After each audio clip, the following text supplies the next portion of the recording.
Hello नमस्कार, welcome to startup मंत्रा। इस video में बात करेंगे एक बहुत ही इंपॉर्टेंट टॉपिक के बारे में, क्यों ये आपके सैलरी से जुड़ी हुई चीज़ें हैं। तो इसको इसलिए बात करनी ज़रूरी है क्योंकि अगर हमारे पास एक्सपीरियंस नहीं है, अगर हम कंपनी के पास जाते हैं, कोई कंपनी में अप्रोच कर चार पूछता है कि क्या एक्सपेक्ट कर रहे हो आप इस कंपनी को ज्वाइन करोगे, तो आपकी सैलरी कितनी होनी चाहिए।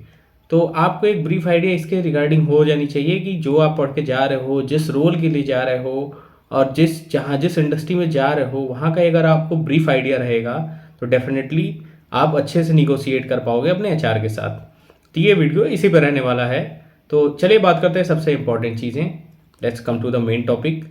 एक कंपनी है पेज ग्रुप, आपने नाम सुना होगा। अगर नहीं पता है इसके बारे में तो गूगल पे सर्च कर लेना। ब्रिटेन की कंपनी है ये रिक्रूटमेंट बिजनेस करती है। ये बिजनेस का इंडिया में जिस नाम से बिजनेस करता है, इसके फाउंडर का नाम भी माइकल पेज है, और इंडिया में जिस नाम से बिजनेस करता है उसका नाम भी माइकल पेज इंडिया है। तो वो जो है अभी रिसेंटली ही इंडिया में सैलरी गाइड 2023 रिलीज किया है, जो आपको एक ब्रीफ आइडिया दे देगा कि अभी इस इंडस्ट्री में कौन कौन से रोल डिमांडिंग सेक्टर में हैं। अगर आप किसी कंपनी में स्विच करते हो, जूनियर लेवल पे कितना हाई सैलरी का होनी चाहिए, सीनियर लेवल पे कितनी होनी चाहिए, और जो है आपके कितने एक्सपीरियंस के बाद एक्सपेक्टेड सैलरी क्या है लास्ट 12 मंथ का, ये एक डेटा कलेक्ट करके उन्होंने इसको रिसर्च किया है और ये रिलीज किया है। तो लिंक मैं डिस्क्रिप्शन में दे दे रहा हूँ, वहाँ से आप जो है डाउनलोड कर लेना और पूरा डिटेल है इसमें। अगर आप बैंकिंग सेक्टर से जुड़े हुए हो तो उसके डिटेल भी है, अगर आप फाइनेंशियल सेक्टर से जुड़े हो या फिर आईटी से या फिर लीगल से। तो यहाँ पे हम सबसे इंपॉर्टेंट चीज़ अब बात करते हैं अपने डोमेन फील्ड का, यानी कि लीगल का। तो लीगल में कितनी जो है आपकी सैलरी होनी चाहिए, कौन कौन से डिमांडिंग सेक्टर है, यहाँ पे मैं आपको एक ब्रीफ आइडिया दे दे रहा हूँ। रेस्ट आप जो है डाउनलोड करके उस पीडीएफ को पढ़ोगे तो आपको जो है एक ओवरव्यू मिल जाएगा कि अभी इंडस्ट्री में कौन कौन से डिमांडिंग सेक्टर हैं और जो है कितनी सैलरी होती है उनकी अभी फिलहाल है जो होनी चाहिए। तो सबसे पहले बात करते हैं लीगल में। तो लीगल में देखो, डिमांडिंग सेक्टर की बात करें, सबसे पहले तो स्किल रिक्वायरमेंट कि क्या अभी स्किल की रिक्वायरमेंट चल रही है। तो उसमें आपके जो है कंप्लायंसेज और जो है contract drafting and negotiation and जो है data protection, data privacy regarding आपको एक अवेयरनेस होनी चाहिए, जो अभी बहुत डिमांडिंग में चल रही है। इसके रिगार्डिंग डाटा प्रोटेक्शन बिल भी आ गया है, होप आपने पढ़ लिया होगा। एसोसिएशन में बहुत अच्छे अच्छे बिल पास हुए हैं, तो आप जो है डेफिनेटली इसको एक बार अवेयर रहा करो। और लीगल फील्ड से जुड़े तो आपको अवेयर रहना चाहिए। अभी रिसेंटली ही जो है बिल आया है, सीआरपीसी, आईपीसी एंड जो है एविडेंस एक्ट को भी रिप्लेस किया जा रहा है नए एक्ट के साथ।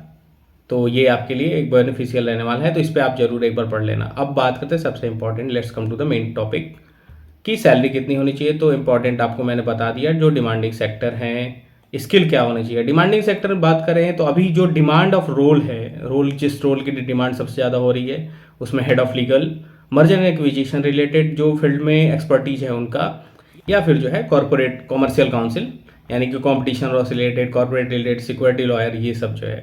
तो ये इसमें अगर एक्सपर्टीज़ है, नीश एरिया में हो, तो definitely you will get good जो है जॉब पा सकते हो अच्छे फील्ड में, अच्छे लॉ फर्म में या फिर अच्छे कंपनीज में। अब बात करते हैं हायरिंग कंपनी कौन कौन, टॉप इंडस्ट्री हायरिंग कर रही है अभी कौन कौन सी है वो। तो उसमें जो है आपके real estate, infrastructure related companies हैं, या फिर जो है टेक्नोलॉजी रिलेटेड कंपनीज है, स्टार्टअप रिलेटेड कंपनीज है, या फिर मैन्युफैक्चरिंग रिलेटेड कंपनीज है। तो ये वहाँ पे जो है आप देख सकते हो फर्दर फील्ड में। और अब बात करते हैं सबसे इंपॉर्टेंट, सैलरी कितनी होनी चाहिए। अगर आपके पास 3 to 5 ईयर एक्सपीरियंस है, बिटवीन 3 to 5 ईयर एक्सपीरियंस है, मोस्टली लॉ फर्म भी उनको एक्सपीरियंस ही है, बट काम तो दें पहले। एक्सपीरियंस कहाँ से आएगा, उड़ के तो आएगा नहीं, इसीलिए इंटर्नशिप बहुत जरूरी है। इसके रिगार्डिंग नेक्स्ट में मैं इस पर रिगार्डिंग वीडियो बनाऊंगा कि why internship is more important. तो इसके रिगार्डिंग नेक्स्ट में वीडियो आ जाएगा। तो अब बात करते हैं कि अगर 3 to 4 ईयर एक्सपीरियंस है आपके पास, तो आप अगर कोई नीश एरिया जैसे फिनटेक इंडस्ट्री में जाते हो, कॉमर्शियल में, वेंचर कैपिटलिस्ट, इन्वेस्टमेंट बैंकिंग में जाते हो एज ए लीगल काउंसिल, तो आपकी सैलरी कितनी होनी चाहिए। तो एज पर द डेटा जो माइकल पेज ने रिलीज किया है, उसके अकॉर्डिंग आपका जो है salary 25 to minimum 25 and maximum 45 के बीच होनी चाहिए। अगर इमर्जिंग में जाते हो, जैसे कंज्यूमर टेक हो गया, इमर्जिंग सेक्टर कंज्यूमर टेक हो गया, फिनटेक इंडस्ट्री हो गई, उसमें जाते हो तो 20 लाख से 45 लाख के बीच। एंड सर्विस में फाइनेंशियल सर्विस में जाओगे तो 8 लाख से 18 लाख के बीच है, अगर 3 to 5 ईयर है। 5 to 10 ईयर एक्सपीरियंस हो गया तो 30 लाख से 75 लाख के बीच है, और जो है उससे अबव एक्सपीरियंस हो गया तो अप्रॉक्स जो है 1 करोड़ के समथिंग आप चले जाते हो। ये depend on your experience. But initial phase में अगर 3 to 5 ईयर एक्सपीरियंस है तो आप इतना इसके लिए निगोशिएट अपने एचआर से कर सकते हो। और बिलो द 3 ईयर एक्सपीरियंस है तो वहाँ भी जो है, जो एज पर द इंडस्ट्री चल रहा है, जैसे प्लेसमेंट जो चल रहा था हमारे यहाँ, एज पर उसके अकॉर्डिंग मैं बता रहा हूँ कि मिनिमम जो है 6 to 10 के बीच आपको ईजिली मिल जाता है ये। तो ये आपके लिए एक इम्पॉर्टेंट और ब्रीफ आइडिया हो गया कि आप सैलरी कितना निगोशिएट कर सकते हो जब किसी कंपनी में जा रहे हो। तो केवल उन्हीं की बातों से अगर कंपनी पूछता है तो डेफिनेटली विल निगोशिएट, क्योंकि ये बहुत इंपॉर्टेंट। आपका एक्सपेक्टेशन क्या होना चाहिए ये आपको पता होना चाहिए, आपके एज पर द नॉलेज और एक्सपीरियंस, ये बहुत इंपॉर्टेंट चीज़ है। अब आते हैं कंप्लायंस पे। क्या है टीयर वन लॉ फॉर्म का ऑलरेडी बता दिया है कि 17 लाख से स्टार्ट होता है। अभी बारेन बेंच ने भी इसके रिगार्डिंग आर्टिकल निकाला था कि Trilegal is the first law firm who can offer 20 lakh rupees for associate position. तो ये आपके लिए एक इम्पॉर्टेंट हो सकता है। कॉमर्शियल में या कॉर्पोरेट लॉ में जाना एक बहुत ही अच्छा पैसा मिलता है जो आपके लिए इनिशियल फेज के लिए बहुत अच्छा है। आप वहाँ पे ट्राई कर सकते हो कॉर्पोरेट फील्ड में। अदरवाइज लिटिगेशन में आना है तो one of the best field, overall field है, ऑलवेज वो फॉर एवर फील्ड जो कहते हैं, सदाबहार फील्ड है। कभी भी आओ, कोर्ट थोड़े रोकता है, आपके पास नॉलेज है कम है उससे कोई फर्क नहीं पड़ता। यहाँ कोर्ट में आने के बाद ही आप ठीक तरीके से सीखोगे, अच्छे तरीके से जानोगे कैसे जो है रिप्रेजेंट करना है, कैसे क्या करना है।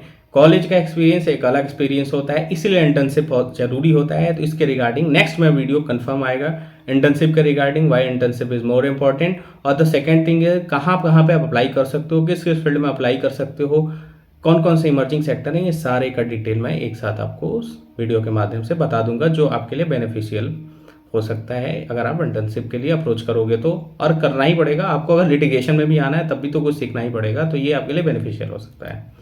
जो मैंने फेस किया प्रॉब्लम वो कि ये जरूरी चीज़ें हैं जो मुझे लगा, क्योंकि during the time of placement article research क्यों इंपॉर्टेंट है, ये सब चीज़ें हैं। तो उस वीडियो में हम बात करेंगे इंटर्नशिप के दौरान आपको क्या क्या सीखने को मिलेगा, आर्टिकल क्यों लिखना चाहिए, सारे के बारे में बात करेंगे क्यों इंपॉर्टेंट है इंटर्नशिप।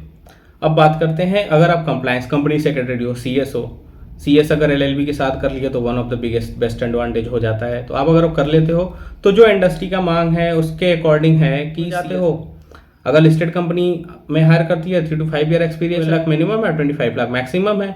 अनलिस्टेड कंपनी में जाते हो तो 5 लाख रुपए मिनिमम है और 8 लाख रुपए मैक्सिमम है। उसके साथ एक्सपीरियंस के साथ ये बढ़ता चला जाएगा। सारा डिटेल उस PDF में दिया हुआ है, तो आप लिंक डिस्क्रिप्शन में वहाँ क्लिक कर आप देख सकते हो सब इंडस्ट्री के बारे में। अब बात करते हैं कंप्लायंस के लिए ज्वाइन करते हो, 3 to 5 ईयर एक्सपीरियंस है आपका, तो आपको जो है 10 लाख से 25 लाख मैक्सिमम। अगर आपका 5 to 10 ईयर एक्सपीरियंस है तो 25 lakh to 40 lakh 25 lakh to 40 lakh. And जो है मोर देन 15 ईयर है तो आप जो है मैक्स 1.5 करोड़ तक भी जा सकते हो। जितना ज़्यादा आपका अच्छा एक्सपीरियंस होगा पैसा उतने अच्छे मिलेंगे। बट आपको एक ब्रीफ आइडिया तो हो गया एटलीस्ट कि आप जो टाइम स्पेंड कर रहे हो उसके पैसे कितने होने चाहिए, मतलब जो एक्सपीरियंस आप गेन कर रहे हो उसके बाद स्विच कर रहे हो तो कितने आपके एक्सपेक्टेशन है। अगर जूनियर लेवल पे स्विच कर रहे हो तो ऑलरेडी आपको बता ही दिया है 25 to 40% हाइक के साथ आपको जाना चाहिए और आपको बोलना भी चाहिए। अगर सैलरी निगोशिएट कर रहे हो किसी अदर कंपनी के लिए, कंपनी में काम कर रहे हो, suppose you are working 8 lakh रुपए पे काम कर रहे हो, 10 लाख रुपए पे काम कर रहे हो, तो मिनिमम 40% हाइक पे बोलो कि 14 लाख रुपए चाहिए, 13 लाख रुपए चाहिए। अगर 8 लाख पे है तो उसका 40% 30% के हिसाब से ही बोल सकते हो। मतलब मिनिमम जो है 25% से नीचे नहीं आपको बोलना चाहिए कोई भी जनरली। वैसे भी कंपनी भी एक्सपेक्ट यही करती है कि उससे नीचे तो होना भी नहीं चाहिए, तो आप उतना पे बोल सकते हो। Rest your choice. बाकी एक्सपीरियंस जितना ज़्यादा आपका काउंट होगा वो आपके लिए फर्दर बेनिफिशियल होगा कंपनी में और आपके सैलरी हाई। कोई डाउट या प्रॉब्लम हो कमेंट बॉक्स में लिखकर कॉन्टैक्ट कर सकते हो। एडमिशन से रिलेटेड, PhD से रिलेटेड, आर्टिकल से रिलेटेड प्रॉब्लम हो रहा हो तो आप कॉन्टैक्ट कर सकते हो। मिलते हैं नेक्स्ट वीडियो में। जय हिंद।